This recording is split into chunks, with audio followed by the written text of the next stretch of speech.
The set Aetherdrift, in my opinion, is pretty maligned. Yes, there are some complaints to be had with it, all sets have them, but I don't believe it's anywhere near as bad as people would have you believe.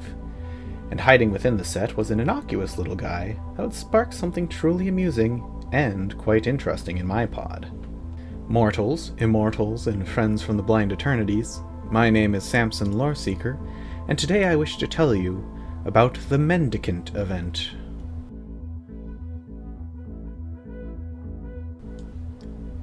Mendicant Core Guidelight is a 2-mana star 3 artifact creature robot for a white and a blue. Mendicant's power is equal to the number of artifacts you control and has start your engines. If you have no speed, it starts at 1, and once per turn, on your turn, when an opponent loses life, your speed increases by 1. Max speed is 4, and when you reach maximum speed, you get access to another important ability. When you cast an artifact spell, you may pay 1 generic mana, and if you do, copy the spell. While Mendicant is yet another Azorius artifact commander, since we really needed more of them, a bunch of players in my usual group at Commander became quite interested in building him. This doesn't happen normally, as when one person displays an interest in building a certain deck, the other people usually step back to keep the variation up. However, this time we decided to do something different. We decided to experiment.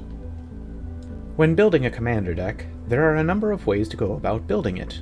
There are those that look online and see what others have built, and take the ideas from there. There are those that custom order every individual card that would synergize perfectly with a deck.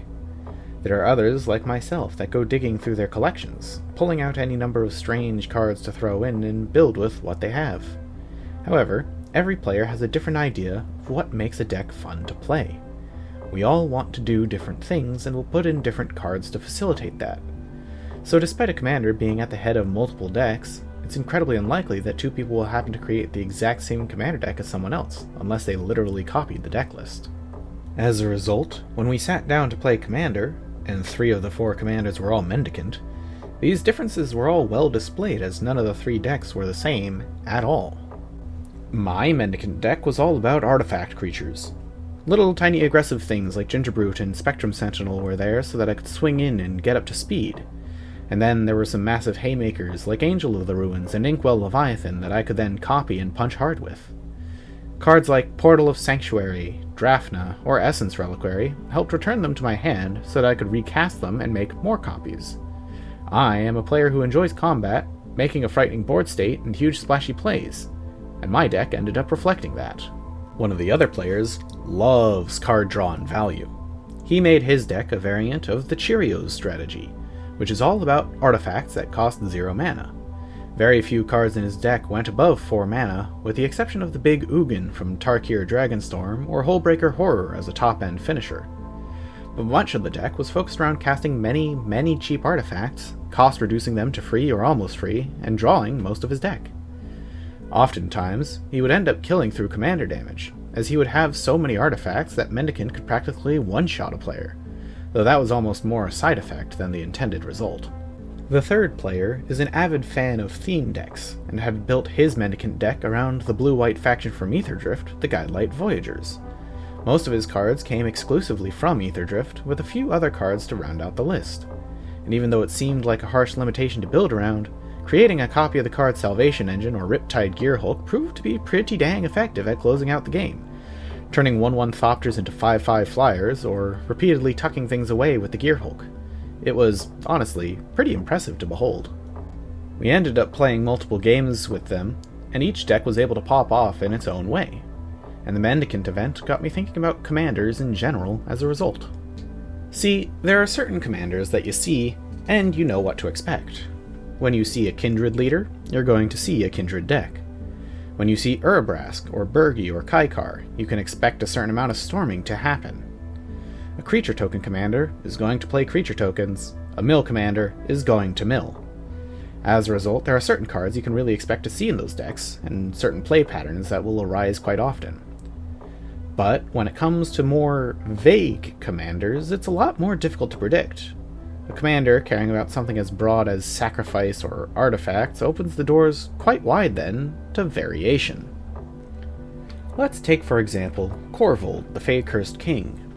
A great many people end up building him similarly, with a quarter of his decks on EDHREC being treasure-based, and many more being either creature or land sacrifice strategies.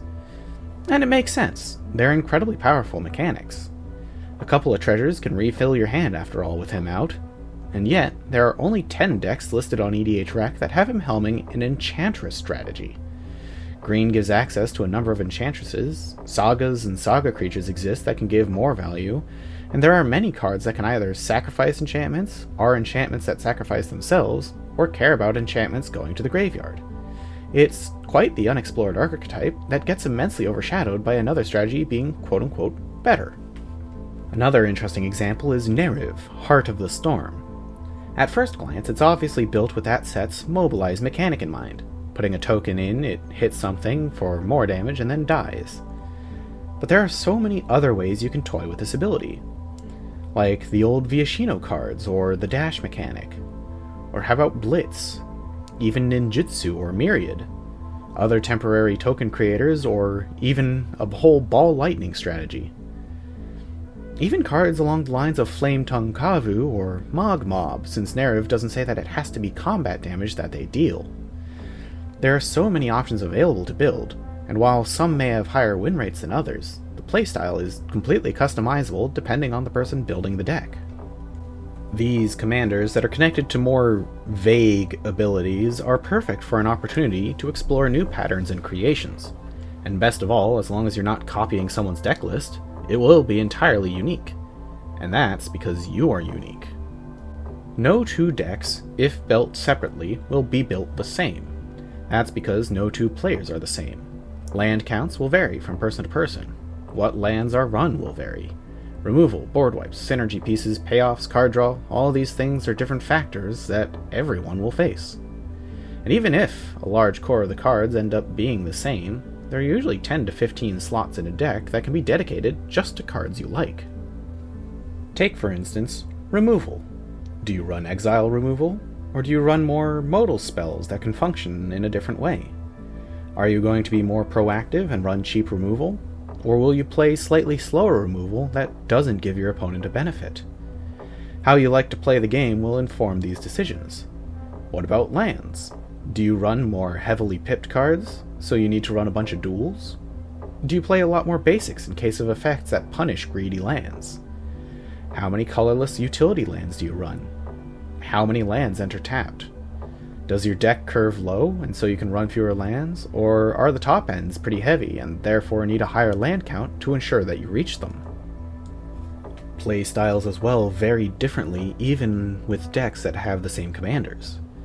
Commanders are not necessarily locked into one specific archetype like aggro, combo, control, or midrange. All 4 of these overarching strategies can be applied to pretty much any commander, even if it seems like it's exclusively one of those categories. Take Arabella, for instance. She seems like a shoo-in for an aggro commander, but there are a lot of creatures with power 2 or less that slow down your opponents, and you only need a few of them and some protection spells to turn her into a pretty solid control deck. Stuffy Doll and Brash Taunter sit in that range too, as well as Kiki Jiki and Village Bellringer, opening the door to some funky combos. Just because a card looks like it should be exclusively one type of deck does not preclude it from the other strategies. So don't discard a deck idea just because you saw someone else at your pod build the commander. Heck, even if they built it similar to how you would want to play it, build it anyways. Your selections for which cards go in will be different from theirs at the end of the day, and as long as there is variation between the decks, there will be variation between the games. In lore, the Mendicant core is the center of the machine, which unites the rest of the automatons like limbs to traverse the planes, becoming greater than the sum of its parts. In-game, it formed the core of a great experiment, and there are still variables to try. Do you build them with a token strategy? How about equipment? Robot tribal, perhaps? Maybe copying stacks pieces or vehicles? Maybe even make it an enchantment deck for some reason? Or do you build one of the already seen variations, but with your own twist? There are infinite possibilities, and the instant you start to build a deck of your own, you've discovered another one. So go on, friends, and continue the grand experiment. Thank you so much for watching. I hope you enjoyed the video. This little experiment was a fun one to try, and I recommend you guys try it in your own commander pods. Pick a commander and have everyone build it, and see how different things end up being.